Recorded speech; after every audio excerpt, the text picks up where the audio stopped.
47-part PowerPoint, which I'm now going to have to truncate on the spot, so please bear with me. The original presentation was going to address making ends meet using Maslow's hierarchy of needs, which of course is 5 levels of a pyramid. However, due to time constraints, I'll just deal with the base layer of the pyramid, which are physiological needs. The other needs that he outlines in this pyramid are things like esteem, self-actualization. I don't know what those mean, so this is convenient. So, let me look at my notes.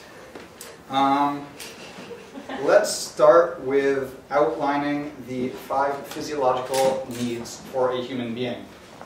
There are food, water, sleep, sex, homeostasis, and excretion. Sex is a questionable need for human beings. The Maslow asserted at least that it was a drive that needed to be fulfilled previously, but now we've reached a point in development where our population does not actually have the need to sustain itself to that degree, so it's more of a competitive drive, is how he framed it. I'm going to ignore sex because it's vulgar, as is excretion, as is breathing through the mouth variety. Let's move on then to water, which is self-explanatory. As long as the water does not come from the sea or a vernal pool, I think you're safe to drink it. Food, well, I can give you an example or a strategy for obtaining food. For instance, here, there are many non-liquid edibles. So, if you bring a Ziploc bag, you can easily procure, I think this is brie, which is my breakfast tomorrow. Food is not a problem in modern society. So, with that in mind, we can skip directly to the last category that Maslow outlined in the physiological human needs, which is sleep. Curious as I am, I embarked on a journey, a research expedition, so to speak, back in 2009. So I'll be reading from a field journal I kept during my background research. Let me just give you some information about my project. At the time, this was 2009 again, like I said, I had just moved to New York City from Nicaragua. I was paying $200 a month to sleep on an air mattress in the living room in central Harlem. My roommate was a cocktail waitress at a popular nightlife establishment. And despite the fact that she was making between $300 and $1,500 a night, we were both in the same boat. That is to say, we were both trying to make ends meet, which was the title of my PowerPoint presentation. Let's see. For my part, it was very simple to make ends meet because as my cover, again this is a research project, as my cover I was unemployed. It was more interesting to me that my housemate was not unemployed and was still having difficulty with her finances despite the fact she was making so much money, but she did enjoy paying $60 for a salad and a drink.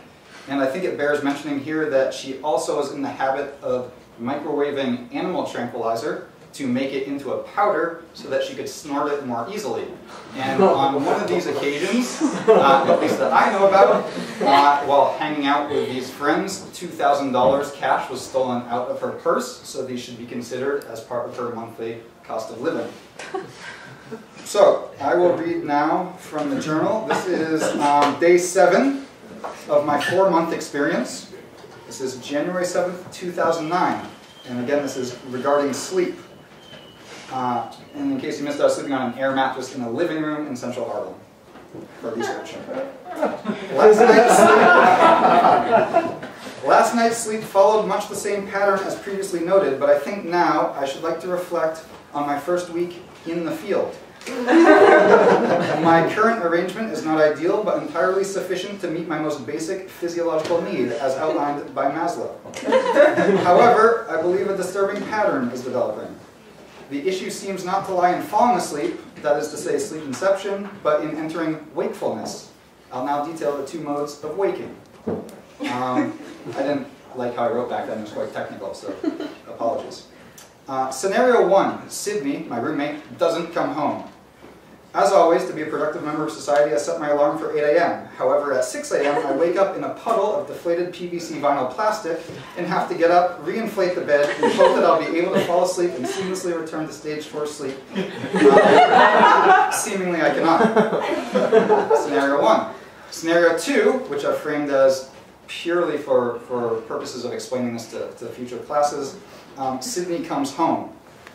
I still set my alarm for 8 a.m., however my deep sleep is interrupted and I prematurely enter a state of wakefulness. This happens when Sydney comes home from work drunk or on drugs and at 5 a.m. checks her Facebook while listening to DJ Chris Vargas. Mr. Vargas, Sydney has informed me, is a Colombian DJ living in Queens and is the